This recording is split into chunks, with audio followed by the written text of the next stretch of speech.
Blood stained the dust of Leavenworth, Kansas, as Hannah Dawson's screams tore through the midday heat, her wrists rubbed raw from the rope binding her to the saddle of Nathaniel Blackwell's stallion. The year was 1874, and in this unforgiving corner of the frontier, her crime of speaking out against the town's most powerful man had earned her a punishment designed to make an example of any who dared defy him. Let that be a lesson to all of you. Blackwell roared to the horrified crowd gathered on Main Street, his face twisted with cruel satisfaction as he mounted his horse. This is what happens when a woman forgets her place. Hannah's copper hair dragged in the dirt as Blackwell's boot connected with his horse's flank. The animal lurched forward, and she was yanked off her feet, hitting the ground hard. Pain exploded through her shoulder as her body bounced over the rutted earth. She'd known defying Blackwell would have consequences, but she hadn't expected this barbaric display. From the edge of town, a lone figure watched the spectacle unfold. Blake Vaughn sat astride his dark bay gelding, his weathered hand instinctively moving to the Colt revolver at his hip. He'd only arrived in Leavenworth that morning, a drifting cowboy looking for honest work after 2 years driving cattle from Texas. What he found instead was a public torture that turned his stomach. "Enough of this," he muttered, spurring his horse forward. He'd seen too much cruelty in his 28 years to stand by while a woman was dragged to her death. Blackwell and his men were already picking up speed, Hannah's body bouncing violently behind them as they headed toward the open prairie. A crowd followed at a distance, some horrified, others morbidly curious, but none brave enough to intervene. Blake cut across the main thoroughfare, taking a shortcut between buildings to intercept them just beyond the town limits. Positioning himself on a small rise, he drew his revolver and took careful aim. He had one chance to stop this without killing the horse or the woman.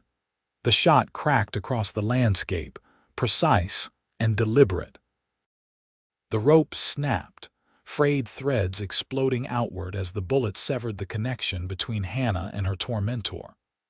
Blackwell's horse continued galloping, the man momentarily unaware that his victim had been freed.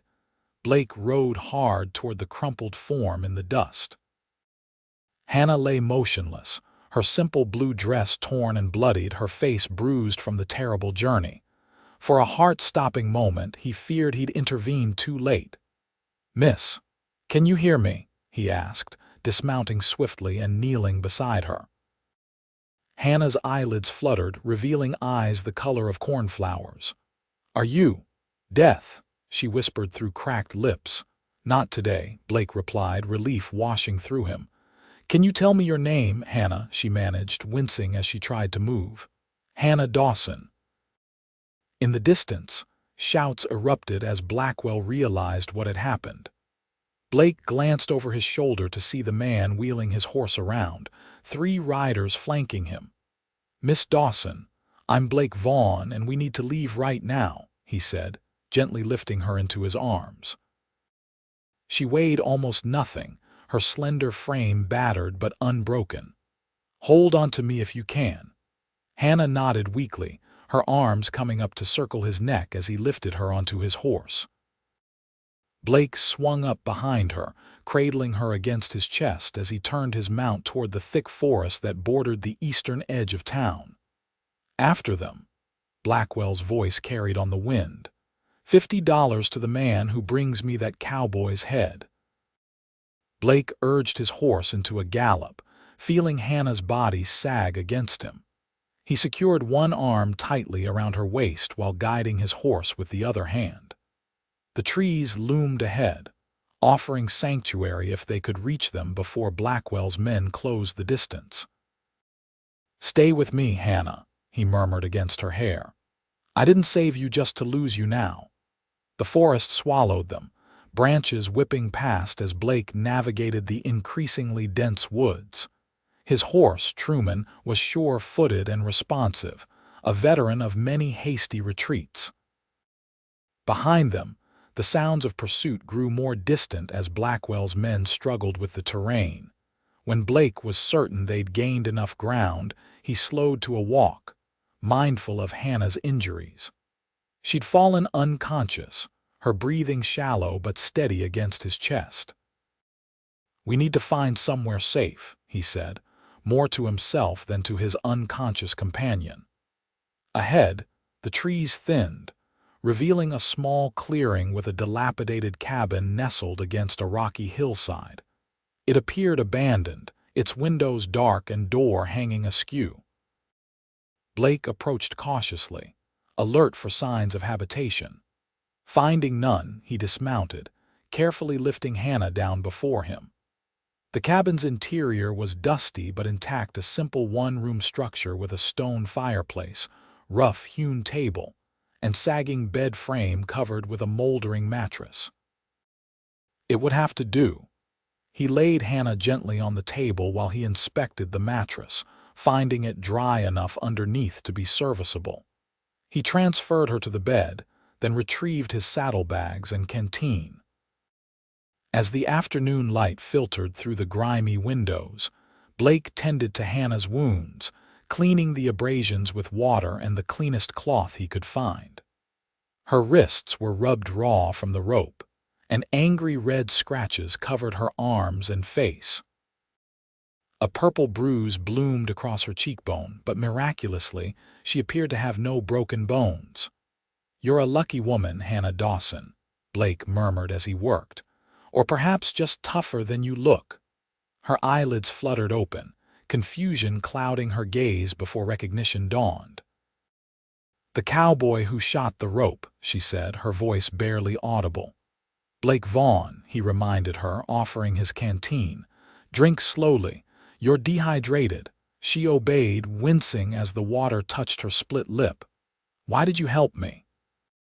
Blake's weathered face remained impassive, but something flashed in his deep-set eyes. "Where I come from, men don't treat women like that, no matter what they've done." Hannah attempted to sit up, grimacing with the effort. "I spoke against him publicly." Blackwell owns half the businesses in Leavenworth and most of the council. He's been forcing people from their homes, claiming the land is his by right. Her voice strengthened with indignation. "I gathered evidence of his forgeries. When I presented it at the town meeting, She trailed off, the memory of her humiliation still too fresh. Blake nodded, understanding filling the gaps in her story. "Powerful men don't like being challenged, especially by women." "My father was a judge before he died," Hannah explained. "He taught me that justice matters more than convention." A bitter smile twisted her lips. "I don't think he anticipated this outcome." "Your father would be proud," Blake said quietly. "It takes courage to stand against corruption." Hannah's gaze met his, measuring the man before her. Blake Vaughn wasn't what she'd expected in a rescuer. His face was all angles and planes, tanned from years under the sun. A scar curved along his jaw, disappearing into the short beard that covered his chin. His eyes, though his eyes were kind despite their watchfulness. "Thank you," she said simply, "for saving my life." Blake nodded, uncomfortable with gratitude. "We need a plan. Blackwell won't stop looking for us, especially not now." "I have friends in Lawrence," Hannah offered. "About 40 miles east, they would help us." "Lawrence it is, then." Blake moved to the cabin's single window, peering out at the gathering dusk. "But not tonight. You need rest, and traveling after dark will only make us easier to track if they're using dogs." Hannah didn't argue, exhaustion evident in every line of her body. "Will you tell me about yourself, Mr. Vaughn? I'd like to know something about the man who's risking his life for mine." Blake settled on a rickety chair near the bed, his tall frame making the furniture appear child-sized. "Not much to tell. I was born in Missouri, raised by my mother after my father died in the war. Began working cattle drives when I was 16. He shrugged. Been drifting ever since. No home, no family. Home is wherever I lay my head, Blake replied, though something in his tone suggested the answer wasn't entirely truthful. What about you? Besides being a champion of justice in Leavenworth, Hannah's smile was genuine this time. I teach at the schoolhouse, or I did. My mother died when I was young and my father raised me alone. He passed 3 years ago. Her expression clouded. The house was all I had left of him when Blackwell began pressuring me to sell, claiming he owned the mineral rights underneath. Her hands clenched in the rough blanket. I couldn't let him take it.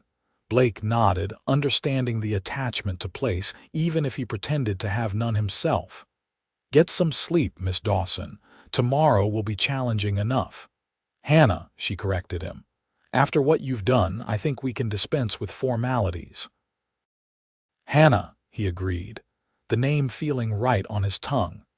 As night fell fully, Blake remained vigilant by the window, watching for any sign of pursuit. Occasionally, he glanced at Hannah's sleeping form, wondering at the strange turn of fate that had brought him to Leavenworth on this particular day. He wasn't a man who believed in destiny, but saving Hannah Dawson felt somehow inevitable, as though his entire life had been leading to that moment on the dusty road. Dawn broke with a gentle persistence that belied their precarious situation. Hannah awoke to find Blake preparing a meager breakfast of jerky and hard biscuits from his provisions. "How are you feeling?" he asked, offering her a share. Hannah took stock of her body, cataloging the aches and pains. "Like I've been dragged behind a horse," she replied wryly, accepting the food, "but alive, thanks to you." Blake's mouth quirked in what might have been a smile. "Can you ride?" "Yes, though it's been some time." Hannah gingerly tested her limbs, finding them sore but functional. "My father taught me when I was young. He said a woman should always be able to make her own escape if necessary."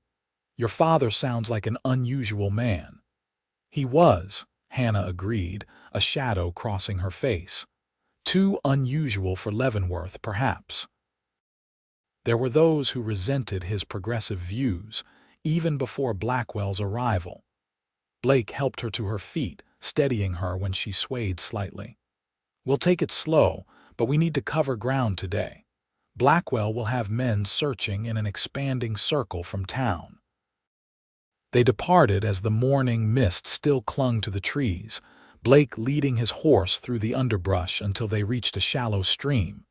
He guided Truman into the water, motioning for Hannah to follow him. "We'll travel in the water for a while," he explained. "Makes us harder to track." Hannah nodded, impressed by his woodcraft. "You've done this before." Blake's expression remained neutral. "Once or twice." They traveled in silence for several miles, the only sounds the gentle splashing of the horses' hooves in the water and the distant calls of birds. Hannah studied Blake's broad back as he led the way, noting the confident set of his shoulders and the way he constantly scanned their surroundings.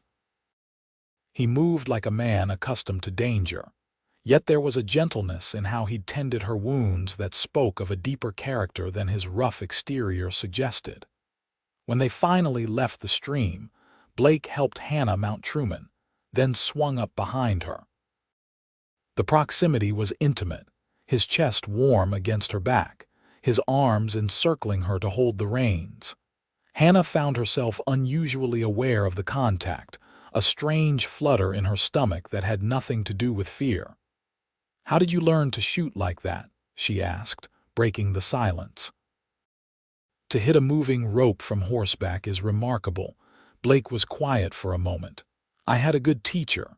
A Pawnee scout I worked with on a cattle drive through Nebraska. He could shoot the eye out of a hawk in flight." "And where is he now?" "Dead," Blake replied flatly.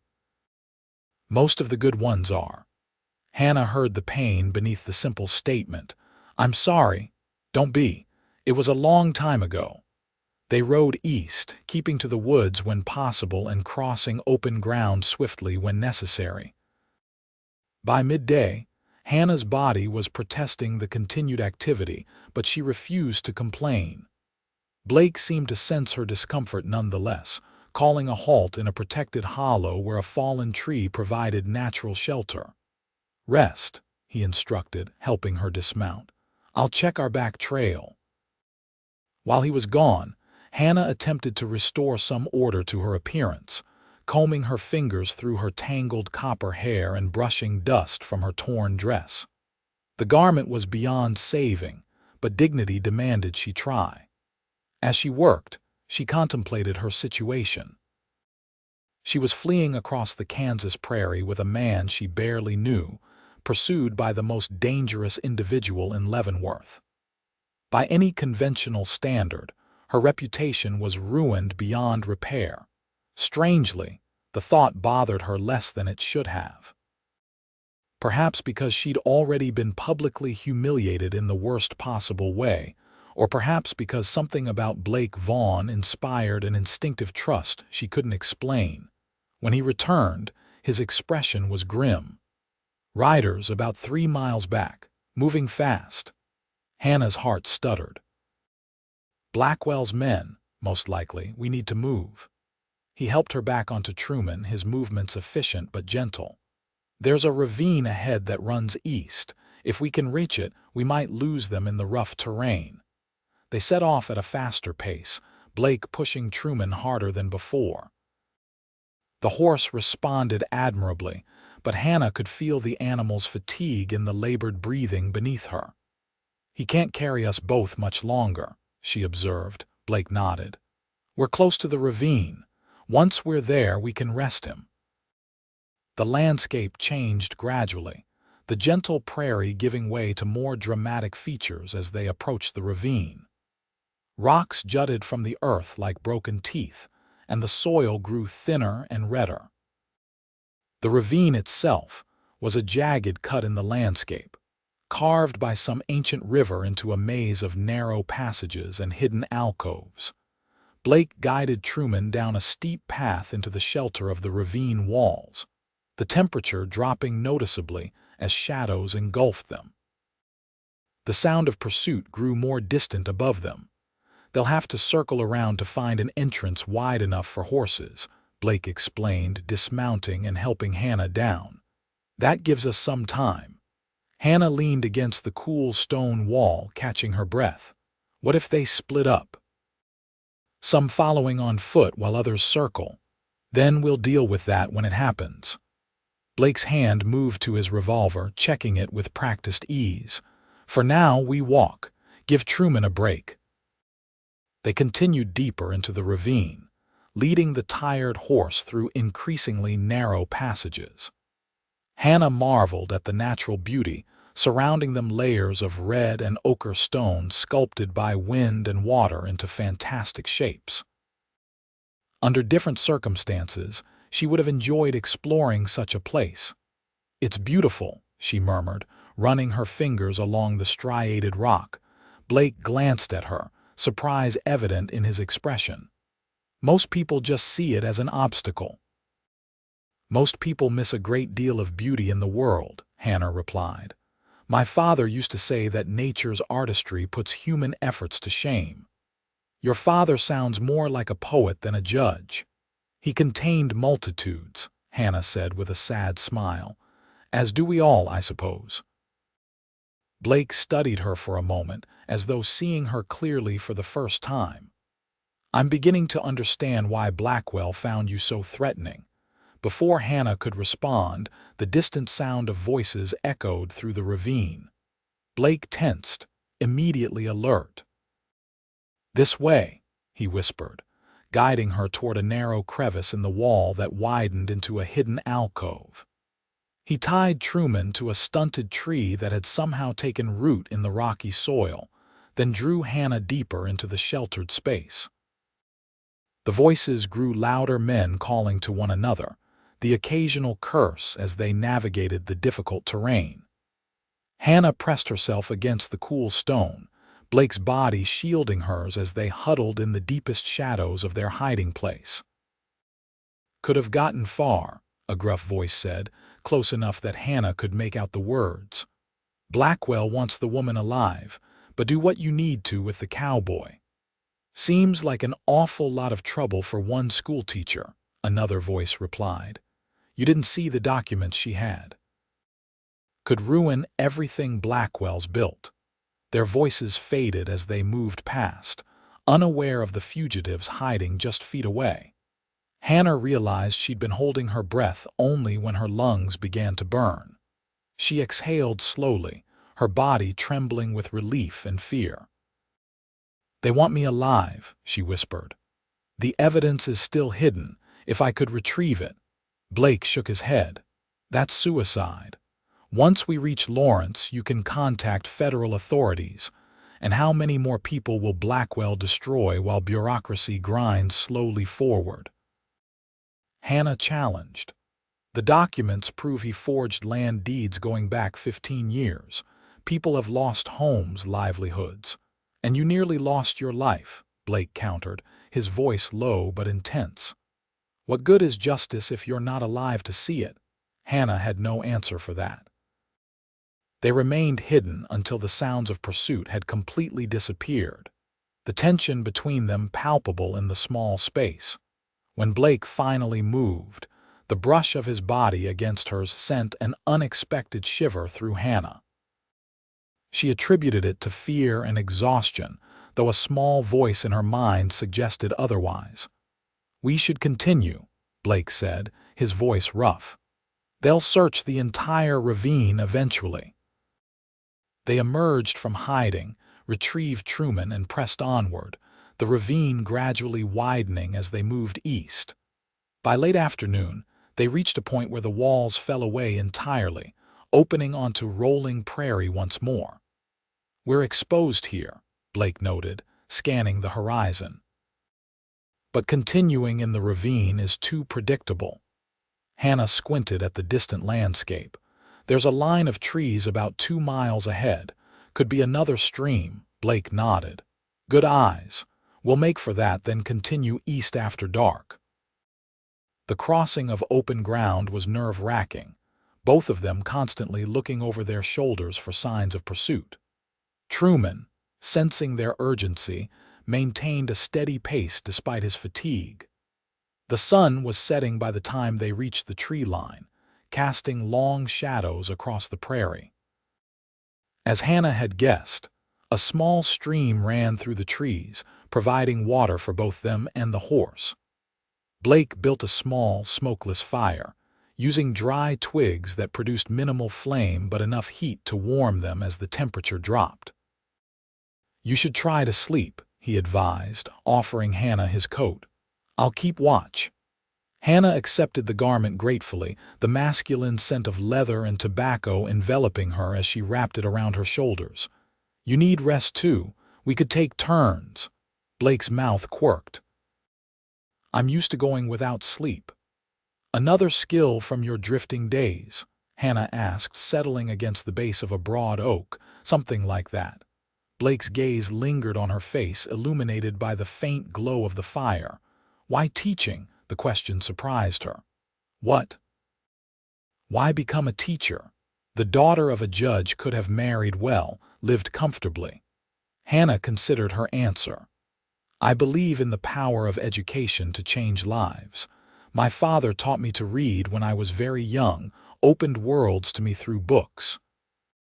Her expression softened with the memory. "I wanted to do the same for others, especially girls who might otherwise be limited by society's expectations." "Noble," Blake commented without irony. "What about you? Why cattle drives and drifting instead of settling somewhere?" Blake poked at the fire with a stick, his face shadowed. "Never found anywhere worth staying." "Or anyone?" Hannah asked gently. His eyes met hers across the small flame. "No, not until," he stopped abruptly, looking away. "You should sleep." Hannah didn't press, though curiosity burned within her. What had he been about to say? Not until what? The question followed her into restless dreams where Blake Vaughn's face mingled with memories of being dragged through the dust of Leavenworth. She awoke to Blake's hand over her mouth, his body tense with alertness. Dawn was just breaking, the forest around them shrouded in misty half-light. "Riders," he whispered, removing his hand when he saw she understood. "Moving fast from the west." Hannah listened, hearing the distant thunder of hooves. How many? Can't tell. Could be Blackwell's men, could be unrelated. Blake was already gathering their few belongings, extinguishing all evidence of their fire. "We need to move regardless." They hurried to Truman, who nickered softly in greeting. Blake helped Hannah mount, then led the horse deeper into the trees, moving perpendicular to the approaching riders. The sound grew louder, then suddenly changed direction, heading straight toward them. "They've seen our tracks," Blake muttered, swinging up behind Hannah. "Hold on," he urged Truman into a gallop, weaving through the trees with reckless speed. Hannah clutched the saddle horn, branches whipping past her face as they fled. Behind them, shouts confirmed their worst fears. They'd been spotted. The trees thinned ahead, revealing a steep embankment down to the stream, swollen from recent rains. Blake didn't hesitate, guiding Truman over the edge. Hannah gasped as they half slid, half jumped down the slope, the horse struggling to maintain footing in the loose soil. They splashed into the water, deeper than it had appeared from above. Truman swam strongly across the current, Blake's arm locked around Hannah's waist to prevent her from being swept away. The cold water shocked her system, momentarily taking her breath away. As they reached the opposite bank, shots rang out. Blake flinched, a curse escaping his lips as a bullet grazed his upper arm. Blood bloomed on his shirt sleeve, dark against the faded blue fabric. "Blake," Hannah cried, reaching for the wound. "I'm fine," he gritted out, urging Truman up the far embankment. "Just a scratch." More shots followed them, bullets kicking up dirt around Truman's hooves as they crested the slope. Ahead lay open prairie, offering speed but no cover. "There." Hannah pointed to a distant plume of smoke rising from what might be a farmhouse. "Civilization." Blake nodded grimly, setting Truman toward the promise of sanctuary. The horse, despite his exhaustion, responded with a final burst of speed, stretching into a ground-eating gallop across the open grassland. Their pursuers splashed across the stream behind them, 4 riders gaining ground on fresher mounts. Hannah looked back, recognizing Silas Turner, Blackwell's foreman, in the lead. "Turner," she told Blake. "He's Blackwell's right hand. Dangerous." "They're all dangerous with guns," Blake replied, his arm still bleeding steadily. "We just need to reach that farm before they reach us." The distance closed agonizingly slowly, the farmhouse and outbuildings growing from toy-like to full-sized as they approached. A man emerged from the barn, alerted by the sound of racing hooves, a shotgun in his hands. "Help!" Hannah called as they drew near. "Please, we need help." The farmer raised his shotgun, but not at them, at the riders pursuing them. A warning shot boomed across the prairie, stopping Turner and his men in their tracks. "This is private property," the farmer shouted. "State your business or turn around." Turner reined in his horse, clearly calculating odds. 4 against 1 weren't bad, but the shotgun was a persuasive equalizer. "We're pursuing fugitives," Turner called back. "That woman is wanted for theft and fraud in Leavenworth." "That true, miss?" the farmer asked Hannah, his weathered face suspicious. "No, sir," she replied firmly. "I exposed Nathaniel Blackwell's land fraud. He had me dragged behind a horse as punishment. This man saved my life." The farmer's expression darkened. "Blackwell, you say? The railroad man?" When Hannah nodded, he spat on the ground. "He tried to force me off my land last year. Said the railroad needed it." He raised the shotgun again. "You men turn around now. This farm is Henderson property, and we don't cotton to Blackwell's kind." Turner glared but knew when he was outmatched. "This isn't over," he called to Hannah and Blake. Blackwell's reach is longer than you think. So's my shotgun, Henderson replied. Now get. Turner wheeled his horse around, motioning for his men to follow. They retreated slowly, dignity intact but purpose thwarted. When they were out of earshot, Henderson lowered his weapon. You two look half-drowned and completely spent. Come inside. The farmhouse was modest but well-maintained, smelling of fresh bread and coffee. Henderson's wife, Martha, clucked over their bedraggled appearance, immediately setting about finding dry clothes and treating Blake's wound. It's just a graze, she confirmed, wrapping clean bandages around his arm. Lucky. Seems to be my middle name lately, Blake replied, his eyes finding Hannah across the kitchen where she sat wrapped in a borrowed quilt, a steaming cup of coffee warming her hands. Henderson leaned against the doorframe, still holding his shotgun. You're welcome to rest here, but you can't stay long. Blackwell won't give up easy, especially not if what the lady says about land fraud is true.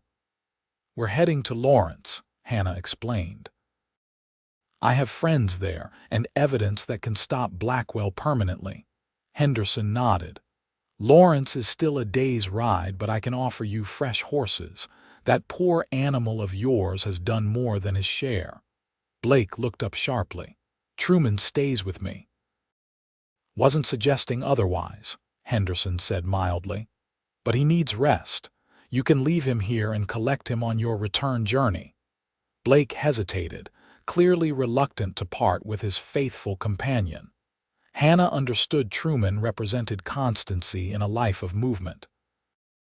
We'll care for him like our own, Martha assured him, patting his uninjured arm. And he'll be here waiting when you return. If we return, Blake muttered, but he nodded agreement. Thank you. They rested through the day, Hannah sleeping deeply in a small guest room while Blake kept watch from the window despite Martha's insistence that he too should sleep. By evening, they were prepared to depart, provided with fresh mounts, provisions, and clean clothes. Martha hugged Hannah before they left. You be careful, dear. Men like Blackwell don't forgive easily. I know, Hannah replied, returning the embrace. Thank you for your kindness. Blake shook Henderson's hand, his expression conveying what words could not. The older man nodded understanding. Good luck to you both, he said, stepping back as they mounted their borrowed horses, sturdy, reliable animals accustomed to long journeys. They departed as twilight deepened into night, riding east across moon-silvered prairie. The borrowed clothes, a simple dress and shawl for Hannah, fresh shirt and trousers for Blake, provided warmth against the night chill. Henderson took quite a risk for strangers, Blake observed as they rode side by side. Not strangers, Hannah corrected. Fellow victims of Nathaniel Blackwell.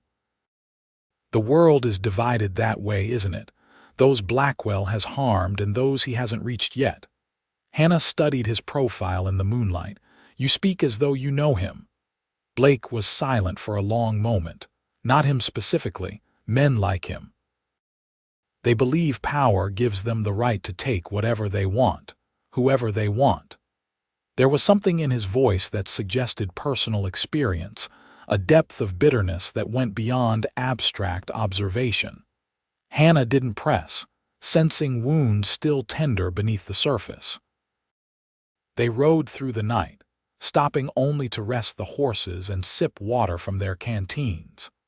By dawn, they had covered considerable distance, the landscape gradually changing as they neared the more settled regions around Lawrence. We should reach Lawrence by midday, Hannah said as they paused on a ridge overlooking rolling farmland. The signs of civilization were more evident here: fenced fields, occasional farmhouses, even a distant church steeple. Blake nodded, his expression unreadable. And then? The question hung between them, laden with unspoken implications. What happened after Lawrence? After Hannah was safe with her friends, after the evidence was presented to authorities? I don't know, Hannah admitted, meeting his gaze directly. I hadn't thought beyond survival. That's usually enough, Blake agreed, though something in his tone suggested it might not be, not anymore. They continued their journey as the sun climbed higher, the day warming around them. True to Hannah's prediction, they reached the outskirts of Lawrence as the noon bell rang from the church they'd spotted earlier. Lawrence was larger and more established than Leavenworth, with brick buildings lining the main street and a general air of prosperity. Hannah directed them to a modest home on the town's western edge, belonging to her father's former law partner, Edwin Marshall. Marshall was a distinguished man in his 60s, white-haired and keen-eyed. His welcome was immediate and warm when he opened the door to find Hannah on his porch. "My dear girl," he exclaimed, embracing her. "When we heard what happened in Leavenworth, we feared the worst." His gaze shifted to Blake, standing protectively behind her. "And this is Blake Vaughn," Hannah introduced him. "He saved my life at considerable risk to his own." Marshall extended his hand. "Then you have my eternal gratitude, Mr. Vaughn. Please, both of you, come inside. My wife will be overjoyed to see you safe, Hannah." The Marshall home was comfortable without being ostentatious, reflecting its owner's position as a respected attorney. Mrs. Marshall, a gracious woman with silver-streaked dark hair, immediately set about providing food and arranging proper accommodations. "You'll both stay here, of course," she insisted, "at least until this dreadful business is resolved." Over a hearty meal, Hannah explained everything that had transpired: her discovery of Blackwell's forged deeds, the public confrontation, the brutal punishment, and Blake's timely intervention. Marshall listened gravely, occasionally asking clarifying questions. "The evidence is still in Leavenworth?" he asked when she'd finished. Hannah nodded. "Hidden beneath a loose floorboard in my father's study. Blackwell searched the house but never found it. It needs to be retrieved," Marshall said thoughtfully. "Without documentation, it's merely your word against his, and he has influence with the territorial government." "I'll go," Blake offered immediately. "No." Hannah's response was equally swift. "It's too dangerous. Blackwell's men will be watching for you."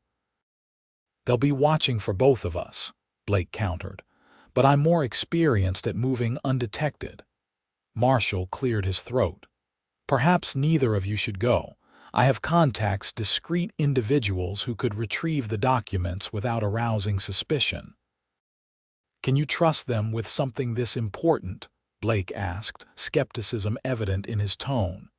"With my life," Marshall assured him, "and more importantly with Hannah's." After further discussion, they agreed to Marshall's plan. He would dispatch a trusted colleague to Leavenworth the following day, with detailed instructions on finding the hidden evidence. "In the meantime," Mrs. Marshall said firmly, "you both need proper rest. Hannah, the blue room is prepared for you. Mr. Vaughn, you'll be comfortable in the guest room at the end of the hall." Hannah felt a strange reluctance as they parted for the night, suddenly aware that it was the first time since her rescue that Blake wouldn't be within arm's reach. The realization disturbed her more than she cared to admit. "Good night, Blake," she said softly, pausing outside her designated room. He stood in the hallway, tall and somewhat awkward in the civilized setting, his usual confidence muted by the unfamiliar surroundings. "Good night, Hannah. Sleep well." She entered her room, closing the door behind her with a sense of finality that seemed disproportionate to the simple action. The bed was soft, the sheets fresh and clean, luxuries she'd nearly forgotten in the days of desperate flight. Yet as she lay in the comfortable darkness, sleep eluded her. Her thoughts kept returning to Blake, his unflinching courage, his gentle hands tending her wounds, the rare smile that transformed his solemn features. He'd risked everything for a woman he didn't know, expecting nothing in return. For the first time, Hannah allowed herself to acknowledge the feelings that had been growing since that moment on the dusty road outside Leavenworth. It wasn't just gratitude, though that was certainly present.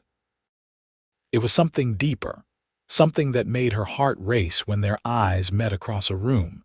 She was falling in love with Blake Vaughn. The realization should have shocked her, but instead it settled into her consciousness with the comfortable familiarity of a truth long known but unacknowledged.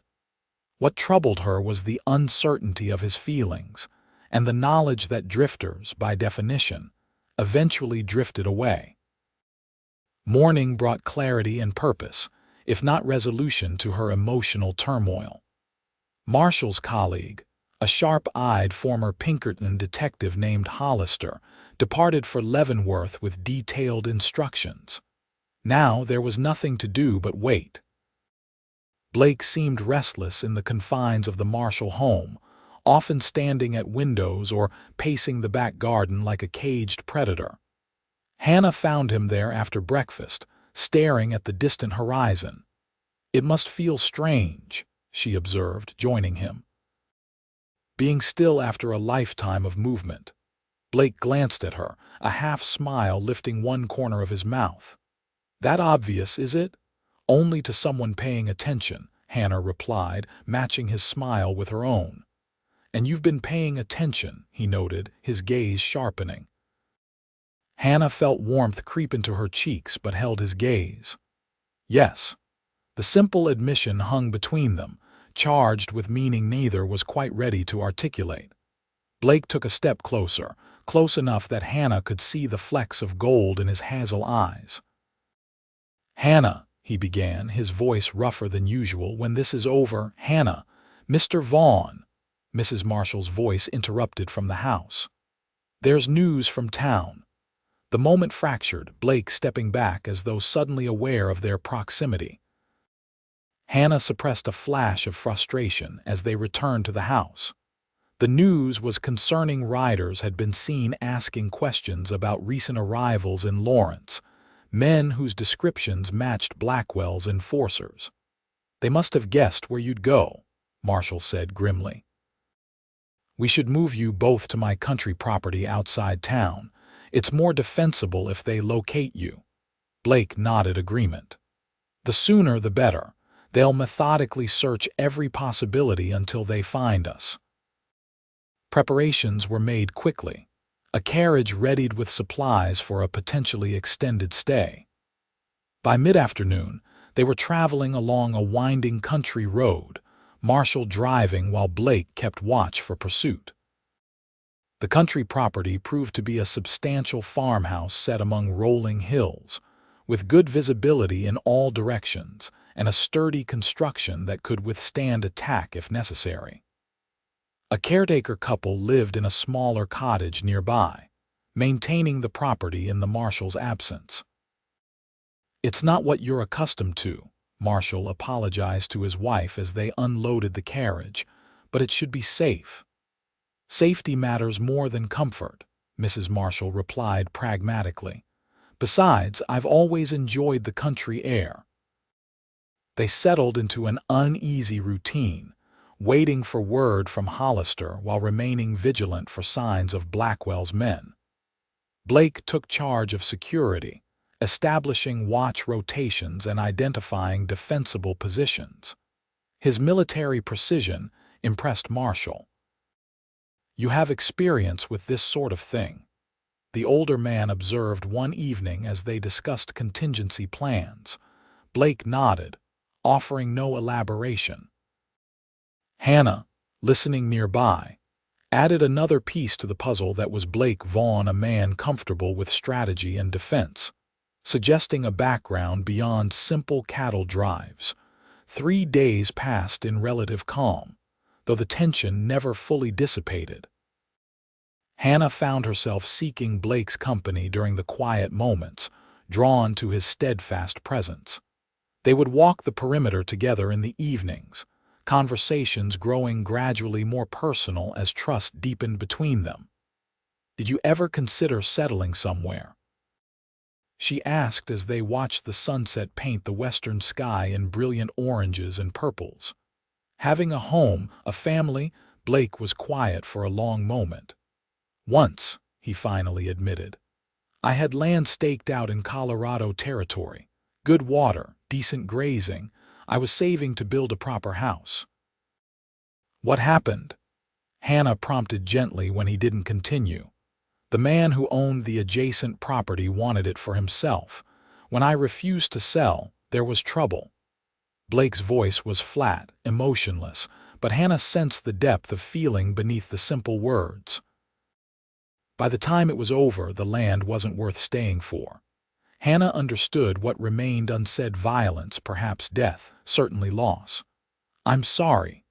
Blake shrugged, the gesture dismissive but his eyes betraying the wound that still hadn't healed. It was a long time ago. And you've been drifting ever since, Hannah said softly, understanding blooming. Not because you want to, but because you're afraid to try again. Blake's gaze snapped to her face, surprise and something like vulnerability flickering across his features before his expression closed again.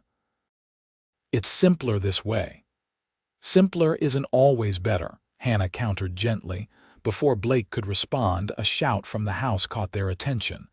Marshall was waving from the porch, excitement evident in his normally composed demeanor. Hollister's returned, he called. They hurried back to find the former Detective dusty from travel but triumphant, a leather portfolio clutched in his hand.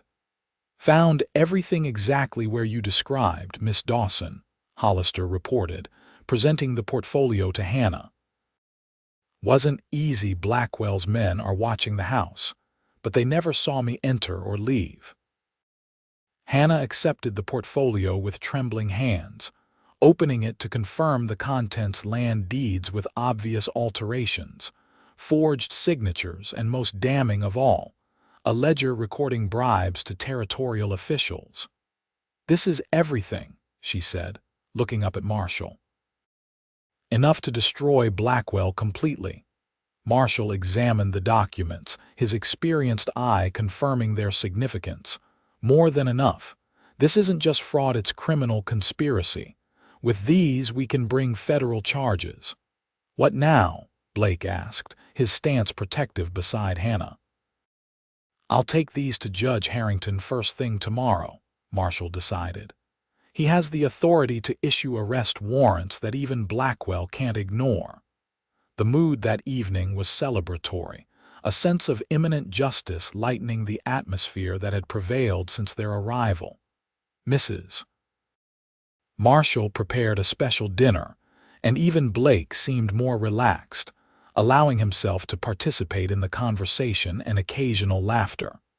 As the evening drew to a close, Hannah found herself alone with Blake on the porch, the night air cool and fragrant with wildflowers. Stars blanketed the sky above them, impossibly numerous away from town lights. It's almost over, Hannah said, leaning against the porch railing. Blackwell will face justice, and I can return to Leavenworth. Blake nodded, his profile illuminated by the soft glow from the house windows. You'll be able to resume your teaching. Yes, Hannah agreed, though the prospect suddenly seemed less fulfilling than before. And you, what will you do when this is finished? Blake was quiet for so long that Hannah thought he might not answer. When he finally spoke, his voice was low and uncertain. I've been thinking about what you said, about being afraid to try again. He turned to face her, his expression more open than she'd ever seen it. You were right. Hannah's heart quickened. And now? Now I'm wondering if it might be worth the risk, Blake said, his eyes never leaving hers. If someone might be worth the risk. Hannah took a step closer, close enough to feel the warmth radiating from his body. Someone. You, Blake said simply. The word hung between them, honest and vulnerable. Hannah reached up, her fingers tracing the scar along his jaw with gentle wonder. I was hoping you might say that, she whispered. Blake's hand covered hers, warm and calloused. I'm not a man of property or position, Hannah. I can't offer you the life you deserve." "You offered your life for mine without hesitation," Hannah replied. "That seems like a fair exchange." Blake's smile was slow but genuine, transforming his features. "When you put it that way." He leaned down, hesitating just before their lips met, giving her the chance to withdraw. Hannah closed the distance instead, her mouth meeting his with a certainty that surprised them both. The kiss was gentle at first, a question being asked and answered, then deepening as Blake's arms encircled her waist, drawing her against him. Hannah felt as though something long dormant within her had suddenly awakened, a hunger she hadn't known existed. When they finally parted, both breathless, Blake rested his forehead against hers. "I've wanted to do that since the Henderson farm," he admitted. "Only then," Hannah teased, her fingers threading through his hair. "I've wanted it since you carried me to that cabin." Blake laughed, the sound rich and unfamiliar. "I was trying to be a gentleman." "You succeeded admirably," Hannah assured him, rising on tiptoe to press another quick kiss to his lips. Perhaps too well.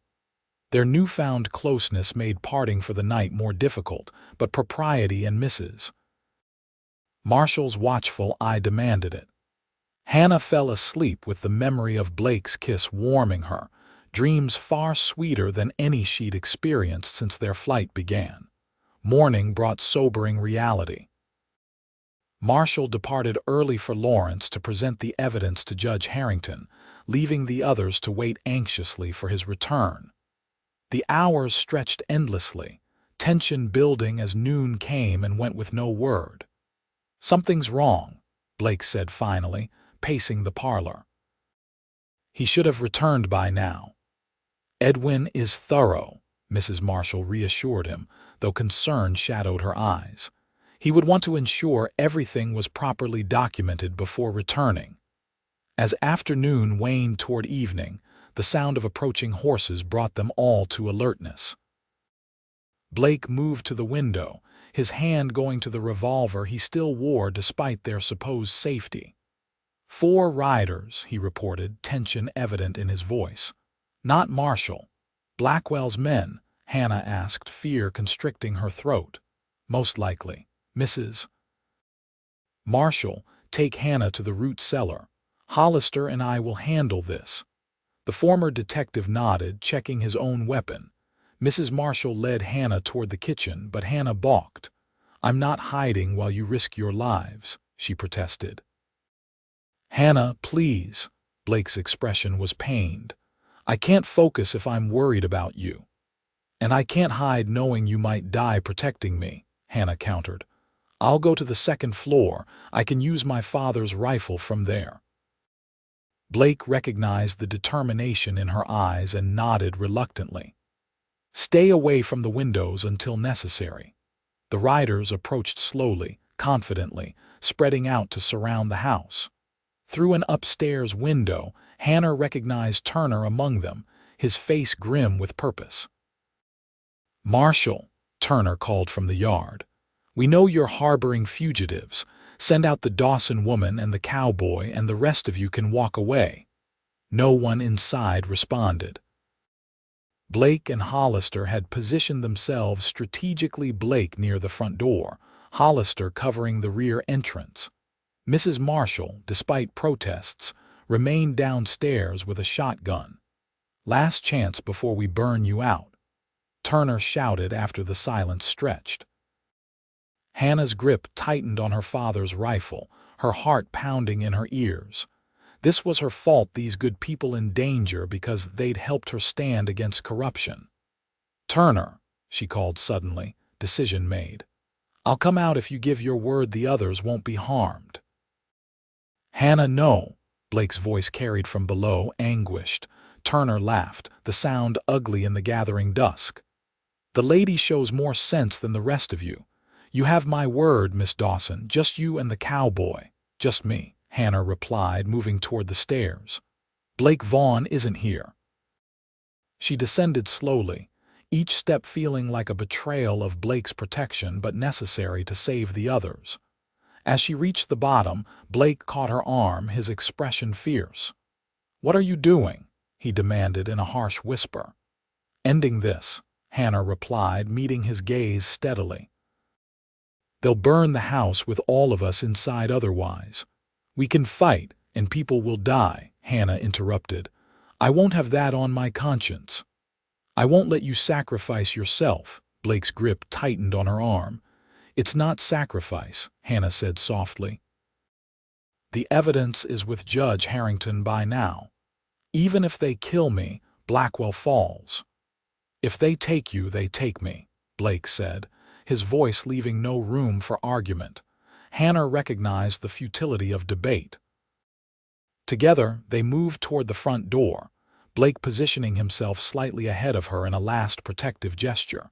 As they stepped onto the porch, Turner and his men trained weapons on them. "Hands where we can see them," Turner ordered. Blake slowly raised his hands, Hannah following suit. Her heart hammered against her ribs, but she kept her expression defiant. "Blackwell wants to see you both," Turner said, a cruel smile twisting his features. "Especially you, Miss Dawson. He was most displeased when you escaped his lesson."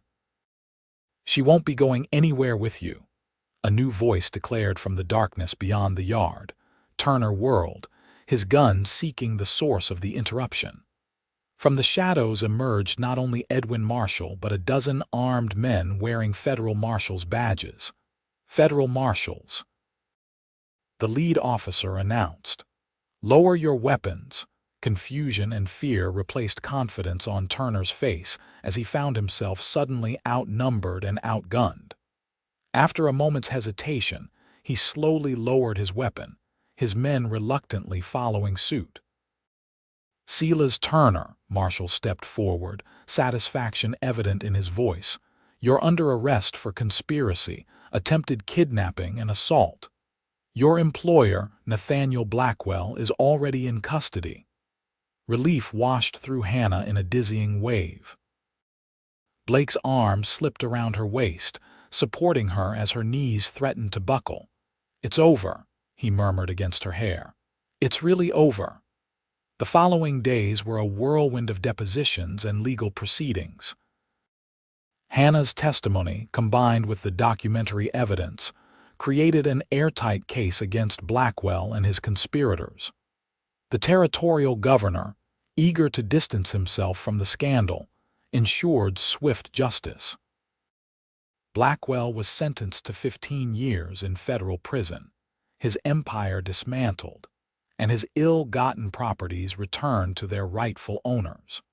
Turner and the other enforcers received shorter sentences, but would still spend years behind bars for their roles in the conspiracy.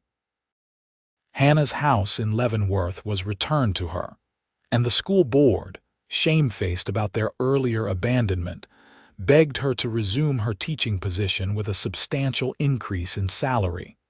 Through it all, Blake remained at her side, a constant presence offering quiet strength. Their feelings for each other deepened with each passing day, moving from initial attraction to something more profound and lasting. One evening, a week after Blackwell's sentencing, they stood together on the porch of Hannah's reclaimed home in Leavenworth. The setting sun bathed everything in golden light, symbolic of the new beginning before them. "The school board is quite persistent," Hannah remarked, leaning against the porch railing. "They've offered to rename the school after my father if I'll agree to return as headmistress." "It's a good offer," Blake said, watching her carefully. "You'd be doing what you love, honoring your father's memory." Hannah studied his expression, searching for clues to his thoughts. "And what about you? Henderson sent word that Truman is fully recovered and missing his master." "I should collect him soon," Blake agreed, his tone carefully neutral. "To take him where?" Hannah asked, her heart constricting at the thought of him leaving. Blake took a deep breath, seeming to gather his courage. "That depends entirely on you, Hannah Dawson. On me." "I meant what I said at Marshall's farm," Blake continued, taking her hands in his. "You are worth the risk, worth any risk." He reached into his pocket, withdrawing a small, simple ring, a gold band with a modest pearl. "I'm not a wealthy man, and I can't promise an easy life. But I can promise to love you, protect you, and build a future with you if you'll have me." Hannah's breath caught in her throat, tears blurring her vision. "Are you asking me to marry you, Blake Vaughn?" "I am," he confirmed, his voice rough with emotion. "I've been drifting my whole life, Hannah, never staying anywhere long enough to call it home. But home isn't a place, it's a person, and you've become my home." Hannah's heart swelled with joy, the tears spilling over as she nodded. "Yes," she whispered, then louder, "yes, I'll marry you, Blake." His face transformed with a smile of such unguarded happiness that it took her breath away. He slipped the ring onto her finger, then drew her into his arms, sealing their promise with a kiss that spoke of all the tomorrows stretching before them.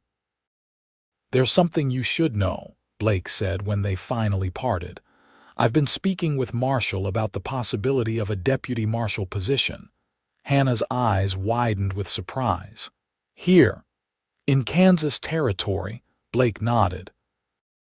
"The Marshals were impressed with how I handled Blackwell's situation. Marshall thinks my experience would be valuable in maintaining order in the territory." "A deputy marshal," Hannah repeated, a smile spreading across her face. "It suits you, protecting the innocent, upholding justice." "It would mean a home, stability," Blake explained. "Things I haven't allowed myself to consider in a long time, but things I want to give you." And he hesitated, a hint of vulnerability in his expression.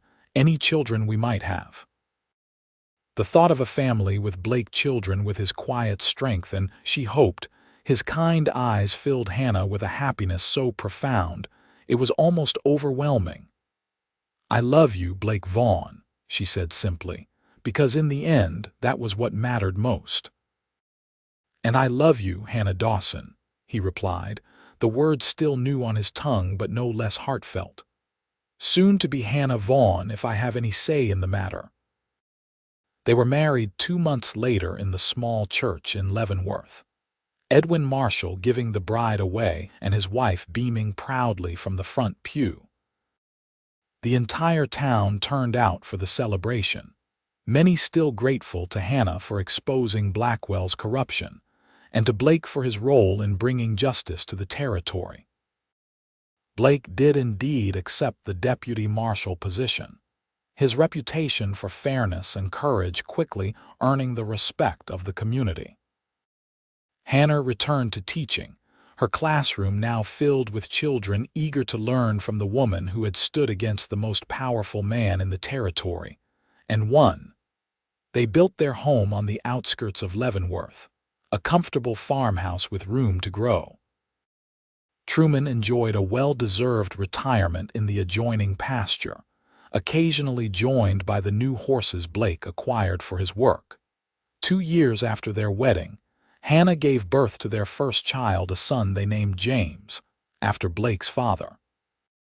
The boy had his mother's copper hair and his father's serious expression, though it frequently dissolved into infectious laughter. Life was not without challenges. Blake's work as a deputy marshal sometimes took him away from home, and the territory still had its share of lawlessness. But each time he rode away, he returned to Hannah with the certainty of a man who had finally found his true north. On the 5th anniversary of that fateful day when Blake shot the rope that bound Hannah to Blackwell's cruelty, they stood together on the porch of their home, watching their children play in the yard, James now joined by a spirited little sister named Elizabeth. "You ever think about it?" Hannah asked, leaning against her husband's solid strength. "How different our lives might have been if you hadn't ridden into Leavenworth that day." Blake's arm tightened around her waist. "Sometimes. But then, I remember something my mother used to say, that God puts us where we need to be, when we need to be there. Even if it means being dragged behind a horse." Hannah asked with the gentle humor that came from having long since healed from the trauma. "Even then," Blake confirmed, pressing a kiss to her temple.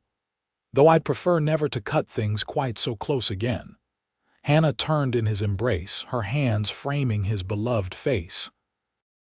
The years had added a few silver strands to his dark hair, new lines around his eyes, but to her, he was more handsome than ever, a man who had found his purpose and his peace. "I wouldn't change a moment of it," she said softly. "Not if it led us here." As the sun set over their home, painting the sky in the same brilliant colors that had witnessed their first kiss, Blake and Hannah Vaughn stood together, two souls who had found in each other the courage to stand against injustice, the strength to overcome cruelty, and the love to build a future neither had dared to imagine in the days before fate brought them together on a dusty road outside Leavenworth.